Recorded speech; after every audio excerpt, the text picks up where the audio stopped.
Huzurlu mutfağa hoş geldiniz. Bugün sizlere tavada yaptığım elmalı alt üst keki göstermek istiyorum. Neden alt üst olduğunu biraz sonra yapılış aşamalarında göreceksiniz. O kadar pratik bir kek ki arkadaşlar. Hemen çat kapı gelen bir misafirinize de kendinize de rahatça hemen ocağın üzerinde yapabileceğiniz bir kek. Şimdi benim tavam 24 santimetre. Alt üst kek olduğu için ters yüz de diyebiliyoruz bu keke.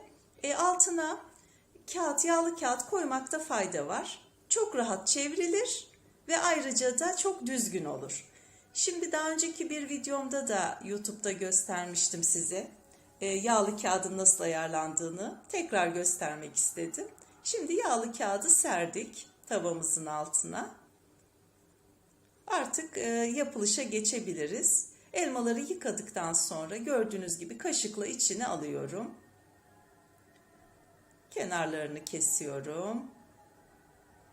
Elmayı temizlemiş oldum. Şimdi ince ince dilimliyorum elmamızı. Bıçağınız böyle hafif keskin olursa çok daha düzgün, yani keskin bir bıçakla yaparsanız rahat dilimlersiniz.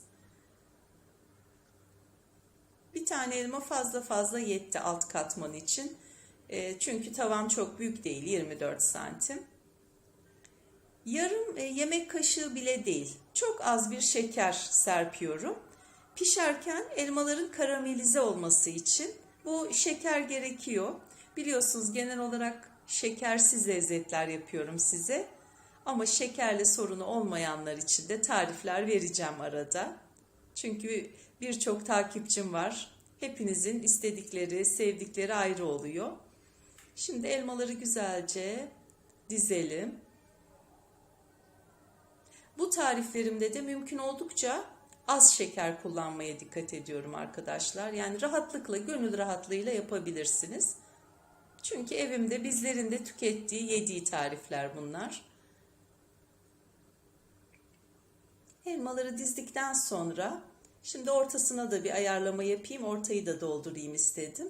İsterseniz bu elmaları birbirinin hafif üstüne gelecek şekilde de dizebilirsiniz.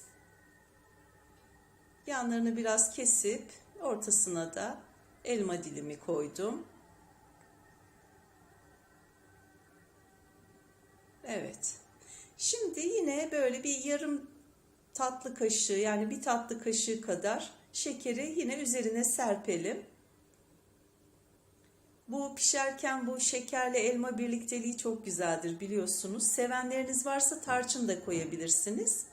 Ben rengi karışmasın diye koymadım. Tarçın da güzel yakışır. Onu da serpin lütfen. Şimdi oda ısısındaki yumurtalarımı hafif çırptıktan sonra şekeri ilave ediyorum. Az bir miktar şeker olduğu için bir defada koydum. Ama çok miktarları kesinlikle bir defada koymayın. Öyle bir su bardağı falan olursa hep bölerek.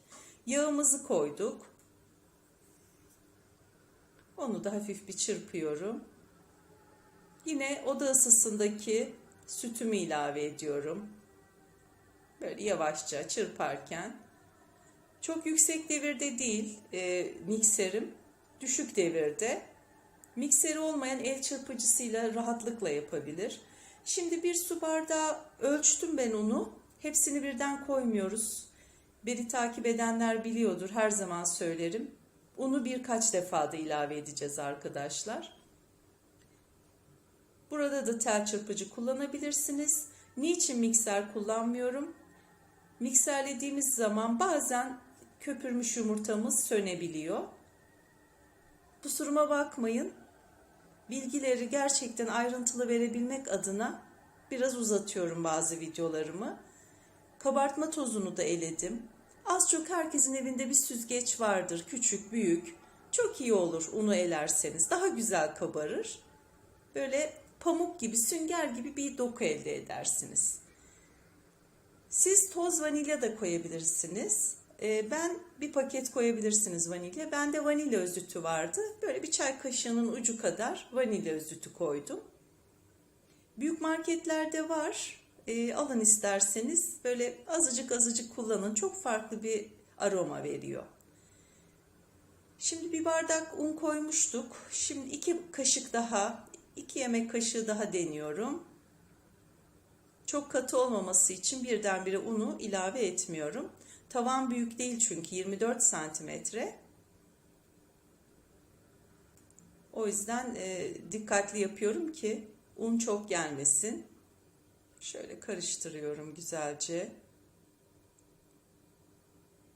Evet, o un iyi geldi arkadaşlar. Biliyorsunuz elmalı tavamızı hazırlamıştık. Pürüzsüz olana kadar güzelce yavaş yavaş karıştırdığım hamurumu, kek harcımı elmaların üzerine döküyorum. Ocağım kısık ateşte. Özellikle çektim size. En küçük gözde ve kısık ateşte. Kapağını kapadım. Şimdi bakın kapak nemleniyor ve kek kabarmaya başlıyor. Gördüğünüz gibi bir 20-25 dakika kadar sonra kekimiz kuruyor. Şöyle bir kürdan testi ya da bıçak testi yaptık. Kekin içi kuru çıktı. Demek ki kekim pişmiş. Hafif alındıktan sonra, belki de soğuduktan sonra nasıl yaparsanız ters yüz yapalım keki. Daha karamelize istiyorum derseniz elmaların üzerine ve altına daha bol şeker serpin arkadaşlar. O tercihi size bırakıyorum. Çok güzel olur, tavsiye ederim. Daha bol şeker biraz daha böyle karamelize şekilde o elmanın suyunun akmasına sebep olur. Çok güzel görünür. Bu birazcık daha diyet versiyon. Evet, gördüğünüz gibi çok rahatça çıkardık kağıdımızı. Ne bir yanma, ne bir yapışma, hiçbir şey yok. Evdeki herhangi bir reçelden arzu ederseniz sürebilirsiniz kekinize. Henüz daha sıcak olduğu için çok rahat sürebildim. Ben ve vişne reçeli vardı. Vişne reçelinden ona bir renk kattım. En kısa zamanda yapın tavada. İnanın bu anlattığım kadar, ancak işte bu biraz daha fazla sürüyor pişmesi. O kadar pratik. Yavaş yavaş pişirmemizin tabii amacı hem içi güzel pişsin hem güzel kabarsın. Biraz ortasına Hindistan cevizi döktüm. Şöyle azıcık da damla çikolata.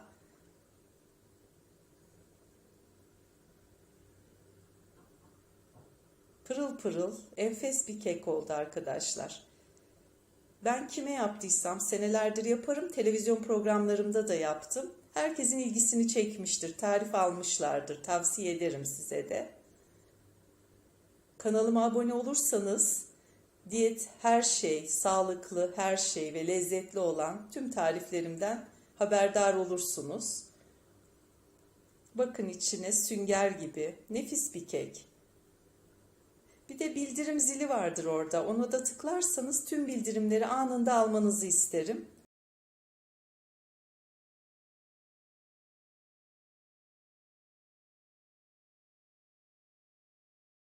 Evet, yapacak olanlara afiyet olsun. Beğeni ve yorumlarınızı bekliyorum. Videomu seyrettiğiniz için çok teşekkür ederim.